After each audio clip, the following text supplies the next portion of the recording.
3D 프린터에 대해서 전혀 지식이 없는 사람도 뭐 편리하게 서비스를 받아볼 수 있는.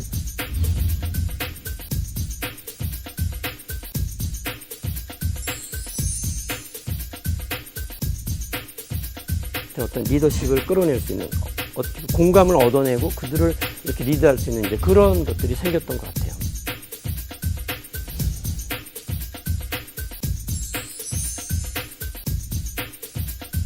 ICT가 융합이 되는 분야는 어느 한쪽에 제한되어 있지 않습니다.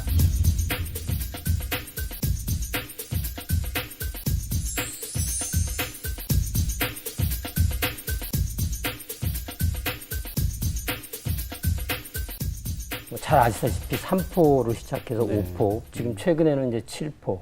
그러니까 꿈과 희망을 포기하는 이제 세대가, 청년 세대가 되다 보니까 결국은 이 청년들이 우리나라의 미래를 이끌고 갈 주역들인데 이 사람들이 미래에 대한 꿈과 희망을 포기하는 사태에 이르는 것은 결국은 미래를 이끌 주역들이 방향을 잊어버리게 되는 이제 그런 아주 국가적으로도 되게 커다란 위험이 앞에 도사리게 된다. 저는 이렇게 보고 있습니다.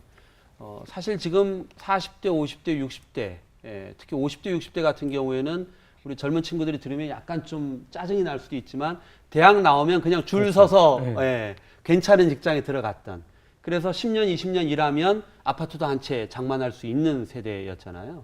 근데 지금은 정말 죽자사자 노력을 해요.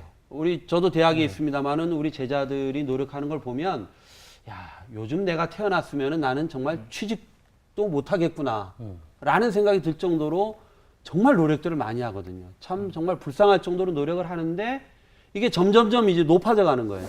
어떠세요? 지금 오랜 기간 동안 또 외국계 아주 유명 IT 쪽에서 많이 또 뽑아 보셨잖아요. 네, 최근에 이제 그 대기업이나 이런 쪽에서 대부분의 학생들이 거의 비슷한 스펙을 맞아요. 쌓아오고 이러니까 구별을 하기가 힘드니까 이걸 구별할 수 있는 방법으로 기상천외한 다른 이제 방법을 쓰는데, 그런 이유는 뭐냐면 대기업이나 이런 기업에서도 사람을 뽑을 때 이 사람들이 남들과 다른 생각을 하고 창조적인 생각을 하는 그런 사람들을 뽑고 싶지, 남들 하던 거 똑같이 스펙을 만들어 쌓아오는 그런 사람을 뽑고 싶지 않기 때문에 그런 거죠. 그래서 학생들이 뭐 입사시험 준비나 이런 걸 할 때 좀 다르게 해야 된다고 봐요. 남들처럼 스펙을 쌓는 게 아니고 전혀 반대의 그 기록을 만들어내는 거죠. 그러니까 뭐 남들이 스펙 쌓는 동안에 나는 이상한 거에 몰두해가지고 한번 해보고 그런 실패나 이런 걸 오히려 자기 이력서에 이런 실패를 통해서 뭘 배워, 이런 걸 쓰는 게 훨씬 더 남들하고 차별화할 수 있는 길이 아닌가. 남들처럼 똑같이 해봤자 그런 기업에서 그 사람을 뽑을 일이 만무하죠. 왜냐하면 대부분 똑같으니까. 예, 그런데 이제 준비를 하는 수험생의 입장에서, 소위 이제 취직을 하려고 하는 학생들의 입장에서는 또 마음이 그렇지는 않은 거예요. 남들 보면 또 영어 해야 되니까 영어도 해야 될 것 같죠. 해외 연수 갔다 오면 또 나도 갔다 와야 될 것 같죠. 사실 남들이 준비하는 부분에 있어서 내가 빠지는 것 자체 때문에 결국 내가 그 귀중한 기회를 잃지 않겠느냐에 대한 불안감이 늘 있기 때문에 남들이 하는 거는 어떻게든 다 해야 돼요. 그러다 보면 모든 사람들이 아까 말씀하신 대로 다 비슷한 길을 걸어가는 결과가 나온다 이거죠. 고산 대표님, 지금 벤처 쪽에 이제 그 이전에 비해서는 분위기도 많이 좋아지고, 뭐 좋은 인재들도 많이 좀 오고 있는 상황이긴 한 것 같긴 한데, 여전히 이제 아주 우수한 인재가 좀 절대적으로 부족하다는 말씀도 하셨고, 그쪽에 소위 친구들은 어떻습니까, 현재 상황은? 이렇게 생각하시면 되게 쉬울 것 같아요. 그 취업을 준비하시는 분들이 뭔가 그 취업할 때 준비해야 되는 것들 있잖아요. 네. 당연히 지금도 있을 거예요, 아마. 근데 그 스펙을 쌓는다는 거는 약간 유행이 지나간 것 같아요. 예전에 한 5년 전, 10년 전이면은 뭐 연수 갔다 왔어 이러면은 그래? 영어 잘하겠네 이렇게 됐을 텐데 중국어 잘해? 근데 지금 그거는 그냥 뭐 웬만큼 할 거라고 다 생각을 하고 있고, 뭐 갔다 왔다고 해서 막 완전히 뭐 뛰어나거나 6개월, 1년 갔다 왔다고 해서 막 완전히 플루언트하거나 이런 건 아니거든요. 또. 네. 그래서 지금은 오히려 스펙을 쌓는 유행이 방금 말씀하신 것처럼 자기가 뭘 하고 싶은 사람인지가 되게 중요한 것 같아요. 도대체 이 회사에 와서 뭘 하고 싶냐, 왜 네가 여기 이 회사에 지원을 했고 여기서 어떤 걸 기여할 수 있는가, 그러려면 그게 온라인이 돼야 되거든요. 그냥 말로만 해봤자 소용이 없고요.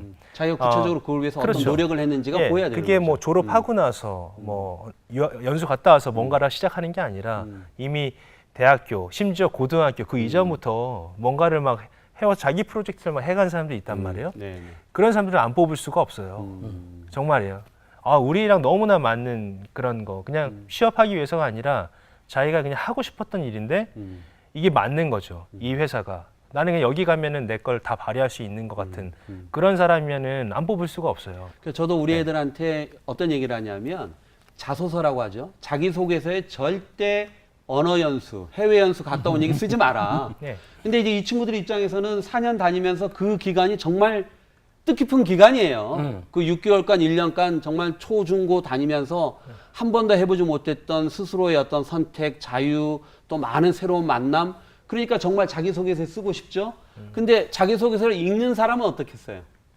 100장이면 100장 전부 해외 연수 갔다 온 얘기 쓰고 있다 이런 얘기죠. 그래서 절대 쓰지 말라 이런 얘기를 하는데 우리 고산 대표님 말씀처럼 소위 그 도메인이죠. 어떤 자기가 하고자 하는 그 특정 영역에 온라인이 되게 어떤 경험들을 이렇게 축적시켜 나가는 거 이게 참 중요한데 대학생들이 그걸 하기는 참 쉽지가 않은 게 또 현실이. 아니, 그러니까 이게 그 취업을 준비하기 위해서 뭘 계속 준비하는 것보다 그냥 자기 인생을 준비해야지. 그렇죠. 그게 굉장히 중요한 그 포인트인 중에 것 같아요. 그 가는 길에 자기의 잡이 어딘가에 뭐 이런 거 잡도 있을 거고 가다가 또 피벗해서 다른 잡도 있을 거고 하는데 그래야 되는 거 아닐까요? 내 인생을 어떻게 살 것이냐에 조금 대한 더 고민을 하는 조금 거. 더 길게 설계를 하고 당연히 어디 연수가 갔다 오는 거 너무 좋죠. 왜냐면 네. 자기 세계관 자체가 되게 달라지고 넓어지니까 시야가 너무 좋은데 취업을 위한 거라면 너무 하잘것 없어지는. 그 좋은 포인트인 것 같아요.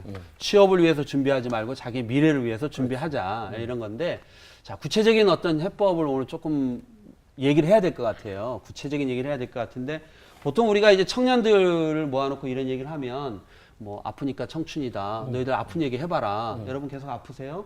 계속 아파서는 안 되거든요. 우리가 구체적인 얘기를 해줘야 됩니다. 오늘 그래서 이 ICT가 융합이 되는 자리에 사실은 굉장히 많은 과거에 없었던 새로운 어떤 기회들이 만들어지고 있는 얘기를 좀 들려줌으로써 우리 젊은 친구들이 뭔가 미래에 대한 생각을 같이 한번 좀 열어가 보는 기회가 됐으면 좋겠다 생각이 들고요.